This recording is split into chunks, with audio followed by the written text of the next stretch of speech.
शान्ताकारं भुजगशयनं पद्मनाभं सुरेशं विश्वधारं गगनसदृशं मेघवर्णं शुभांगं लक्ष्मीकान्तं कमलनयनं योगिभिज्ञानगम्यं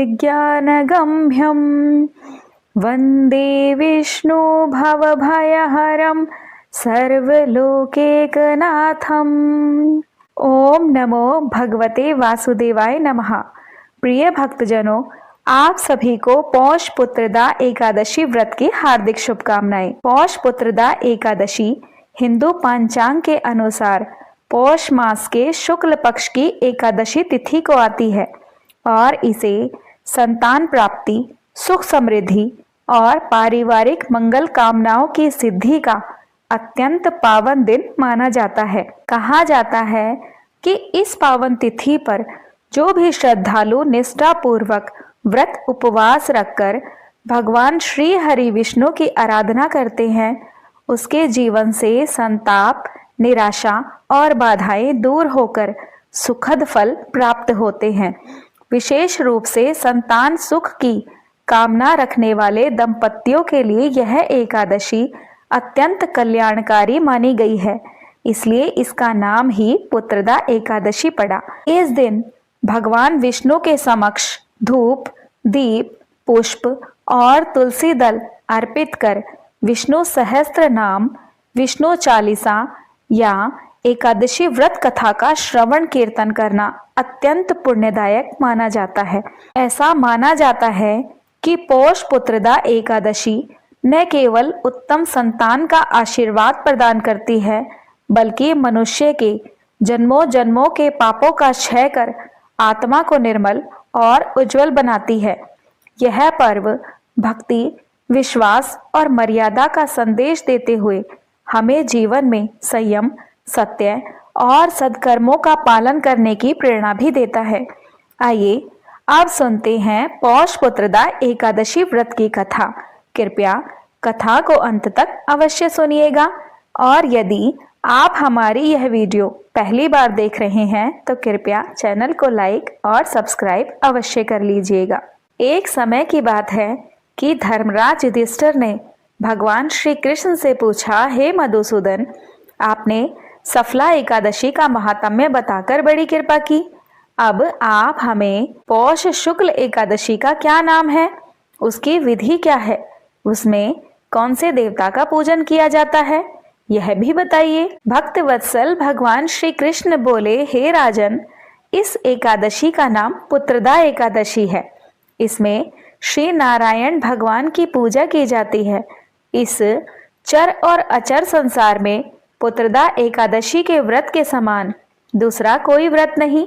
इसके पुण्य से मनुष्य तपस्वी, विद्वान और लक्ष्मीवान होता है। इसकी मैं एक कथा तुमसे कहता हूँ, उसे ध्यान पूर्वक सुनो। ती नामक नगरी में सुकेतुमान नाम का एक राजा राज्य करता था। उसके कोई पुत्र नहीं था। उसकी स्त्री का नाम शैव्या था। वह निसंतान होने के कारण सदैव चिंतित रहा करती थी। राजा के पितर भी रो रो कर पिंड लिया करते थे और सोचा करते थे कि इसके बाद हमको पिंड कौन देगा। राजा को भाई, बांधव, धन, हाथी घोड़े, राज्य और मंत्री, इन सब में से किसी में भी संतोष नहीं होता था। वह सदैव यही विचार करता था कि मेरे मरने के बाद मुझको कौन पिंडदान करेगा। बिना पुत्र के पितरों और देवताओं का ऋण मैं कैसे चुका सकूंगा।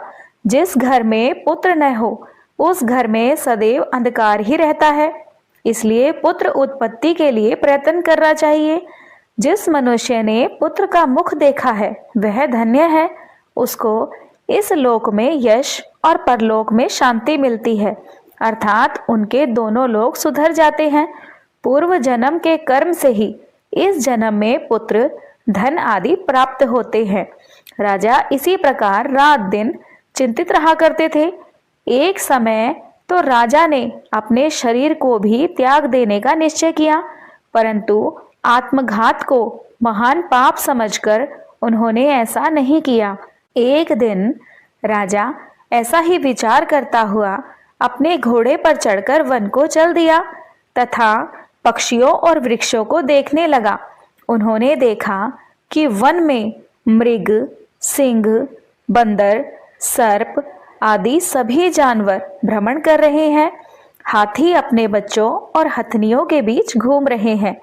इस वन में कहीं तो गीदड़ अपने कर्कश स्वर में बोल रहे हैं, कहीं उल्लू ध्वनि कर रहे हैं। वन के दृश्यों को देखकर राजा सोच विचार में लग गए। इसी प्रकार से उन्हें आधा दिन बीत गया।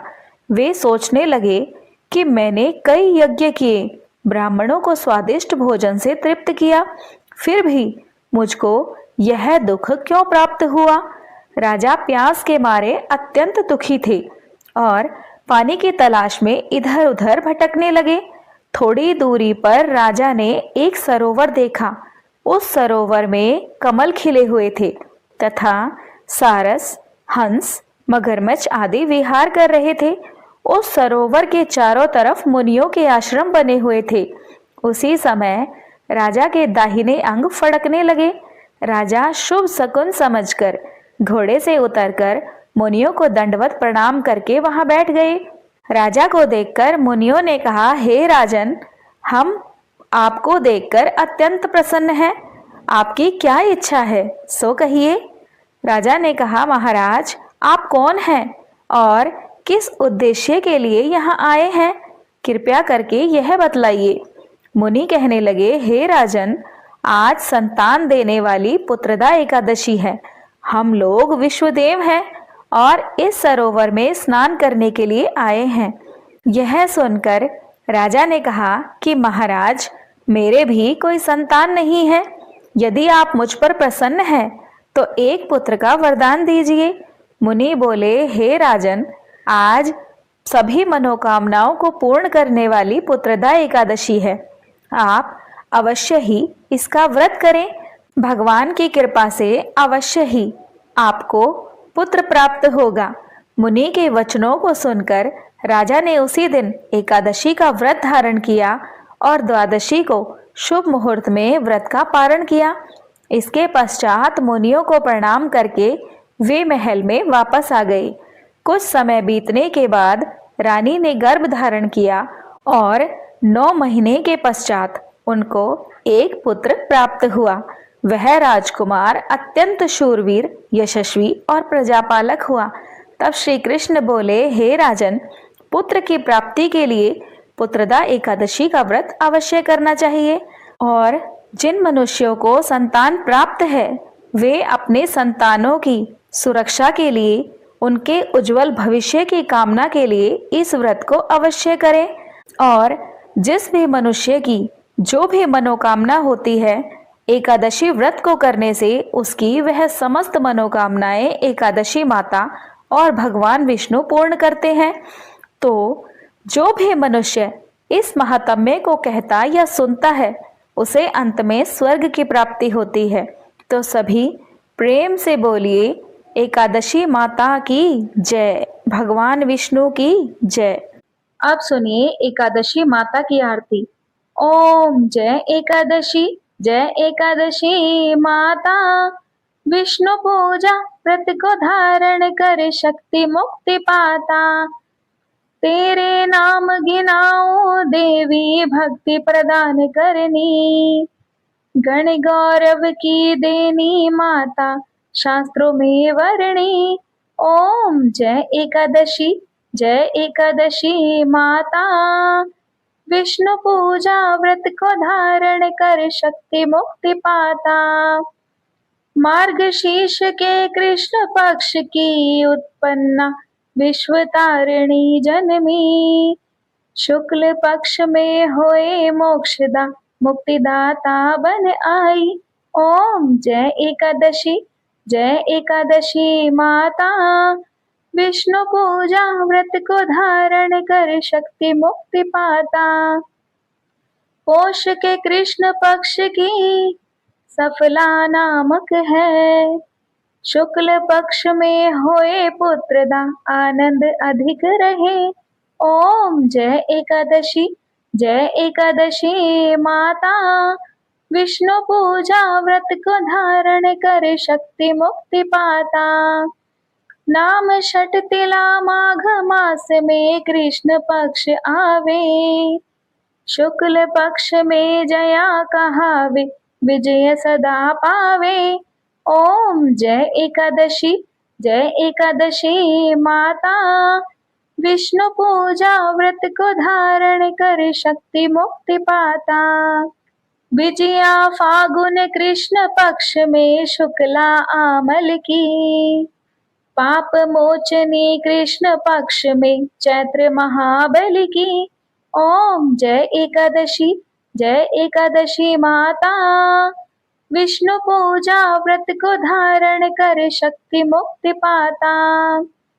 चैत्र शुक्ल में नाम कामदा धन देने वाली, नाम वरुथनी कृष्ण पक्ष में बैसाख महावाली। ओम जय एकादशी माता, विष्णु पूजा व्रत को धारण कर शक्ति मुक्ति पाता। शुक्ल पक्ष में होए मोहिनी अपरा ज्येष्ठ कृष्ण पक्षी, नाम निर्जला सब सुख करनी शुक्ल पक्ष राखी।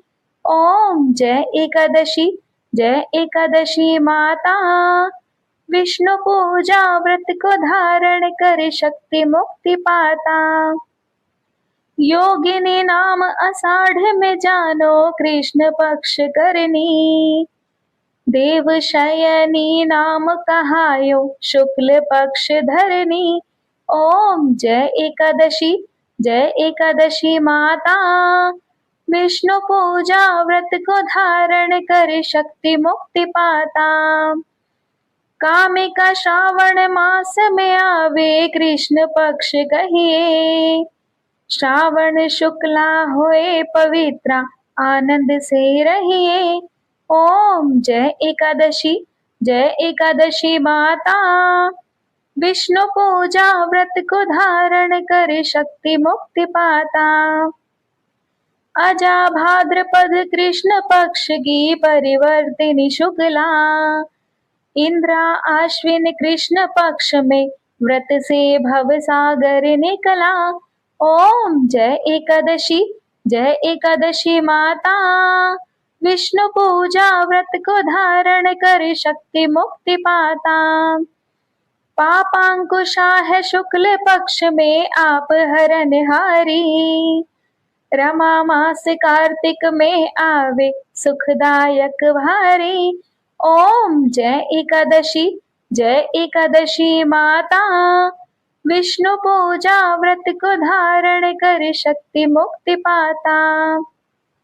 देवोत्थानी शुक्ल पक्ष की दुखनाशक मैया, पावन मास में करो विनती पार करो नैया। ओम जय एकादशी माता, विष्णु पूजा व्रत को धारण कर शक्ति मुक्ति पाता। परमा कृष्ण पक्ष में होती जन मंगल करनी, शुक्ल मास में होए पद्मिनी दुख दारिद्र्य हरनी। ओम जय एकादशी माता, विष्णु पूजा व्रत को धारण कर शक्ति मुक्ति पाता। जो कोई आरती एकादशी की भक्ति सहित गावे, जन गुरदिता स्वर्ग का वासा निश्चय वह पावे। ओम जय एकादशी माता, विष्णु पूजा व्रत को धारण कर शक्ति मुक्ति पाता। तो सभी प्रेम से बोलिए एकादशी माता की जय। तो प्रिय भक्तजनों, एकादशी व्रत का यह पुण्य अवसर भक्त के जीवन में नई आस्था, नई आशा और दिव्य चेतना का संचार करता है। भगवान विष्णु के शरण में किया गया यह व्रत केवल उपवास नहीं, बल्कि मन, वचन और कर्म की पवित्रता का संकल्प है। जब भक्त सच्चे हृदय से हरि नाम का स्मरण करता है, तब उसके पाप क्षीण होते हैं, दुख दूर होते हैं और जीवन में धर्म, अर्थ, काम और मोक्ष के मार्ग प्रशस्त होते हैं।